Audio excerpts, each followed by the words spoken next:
வரவிருக்கும் மாதங்களில் விலை மாற்றங்கள் ஏற்பட வாய்ப்பு இருந்த போதிலும் மலேசியா எண்ணெய் விநியோக நெருக்கடியை எதிர்கொள்ளாது என்று பிரதமர் டதஸ்ரீ அன்வார் இப்ராஹிம் தெரிவித்துள்ளார். நிதி அமைச்சராகவும் இருக்கும் அன்வார் எண்ணெய் இறக்குமதியாளராக பெட்ரோனாஸின் வலுவான சாதனை பதிவும் எண்ணெய் உற்பத்தி செய்யும் நாடுகள் உடனான அதன் நல்லுறவுகளுமே இதற்கு காரணம் என்று தெரிவித்தார். நிகர எண்ணெய் இறக்குமதி செய்யும் நாடாக மலேசியா இருக்கிறது. ஏனெனில் நமது பெட்ரோலியம் பொருட்கள் பிரீமியம் வகையைச் சேர்ந்தவை. அவற்றின் விலை சற்றே அதிகம். ஆனாலும் கச்சா எண்ணெயை நாம் இறக்குமதி செய்கிறோம் என்று அவர் கூறினார். விநியோகத்தை பொறுத்தவரை எந்த நெருக்கடியையும் எதிர்கொள்ளவில்லை. எரிபொருள் விலையில் சில இடையூறுகள் ஏற்படலாம். ஆனால் வரும் மாதங்களுக்கு விநியோகம் உறுதி செய்யப்பட்டுள்ளது என்று அவர் கோலாலம்பூர் அங்காரா நிகழ்வின் கேள்வி பதில் அமர்வின் போது இதனை தெரிவித்தார். முன்னாள் பிரதமர் டாக்டர் மகாதிர் முகமது 2016 அம்னோவில் இருந்து விலகிய பிறகு பெர்சாத்து கட்சியை உருவாக்கிய தனது முடிவை நியாயப்படுத்தியுள்ளார். அது மலாய் சமூகத்திற்குள் பிளவை ஏற்படுத்தியது என்ற குற்றச்சாட்டையும் அவர் மறுத்துள்ளார். முகநூல் பதிவு ஒன்றில் அம்னோ கட்சி அதன் உண்மையான போராட்டத்திலிருந்து விலகி சென்றதாலும் தேசம், இனம் மற்றும் மதத்தின் நலன்களுக்கு இனி முன்னுரிமை அளிக்காததாலும் தாம் அம்னோவிலிருந்து விலகியதாக மகாதிர் குறிப்பிட்டுள்ளார். அம்னோவின் போக்கினால் அதிருப்தி அடைந்த மலாய்க்காரர்களுக்கான ஒரு அரசியல் தளமாகவே பெர்சாத்து கட்சி நிறுவப்பட்டது என்று அவர் தெரிவித்தார். இருப்பினும் பல அம்னோ உறுப்பினர்கள் கட்சியில் நீடிக்க தேர்ந்தெடுத்ததாகவும் விலகிய மற்றவர்கள் பெர்சாத்துவில் சேராததாலும் ஆதரவில் பிளவு ஏற்பட்டதாக மகாதிர் கூறினார். எனவே தேசம், இனம் மற்றும் மதத்திற்காக போராடும் மலாய் கட்சியாக அம்னோவிற்கு பதிலாக பெர்சாத்துவால் வெற்றி பெற முடியவில்லை. 2018 பொது தேர்தலில் பெர்சாத்து வெறும் 13 இடங்களை மட்டுமே வென்றது.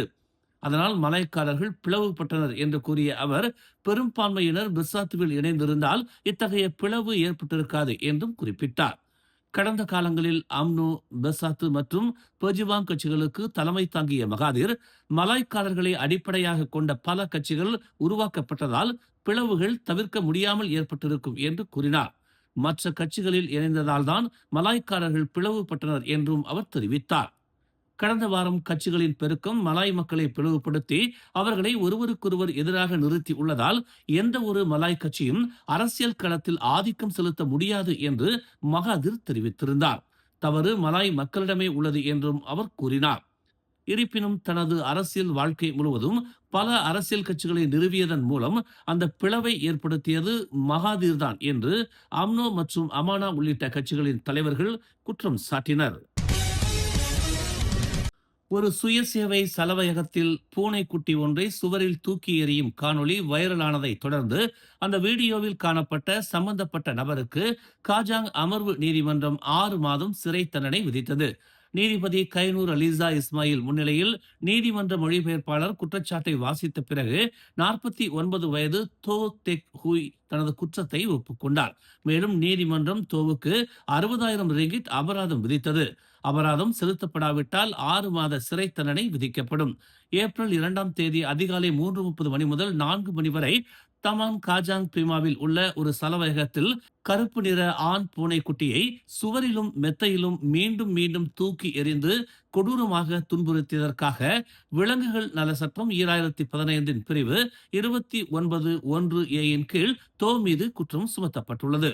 சம்பவம் நடந்த அன்று தோ அந்த செயலின் 59 வினாடி வீடியோவை தனது சமூக ஊடக கணக்கில் பதிவேற்றியதாக நீதிமன்ற ஆவணங்கள் காட்டுகின்றன.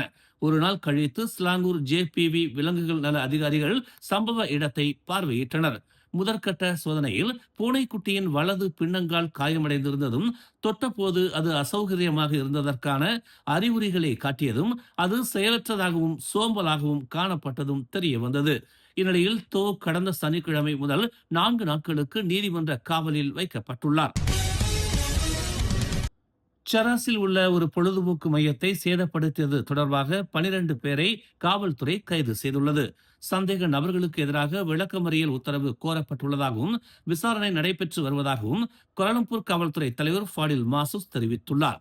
இச்சம்பவத்துடன் தொடர்புடையதாக நம்பப்படும் பல வாகனங்களையும் காவல்துறை பறிமுதல் செய்துள்ளதாக அவர் கூறினார்.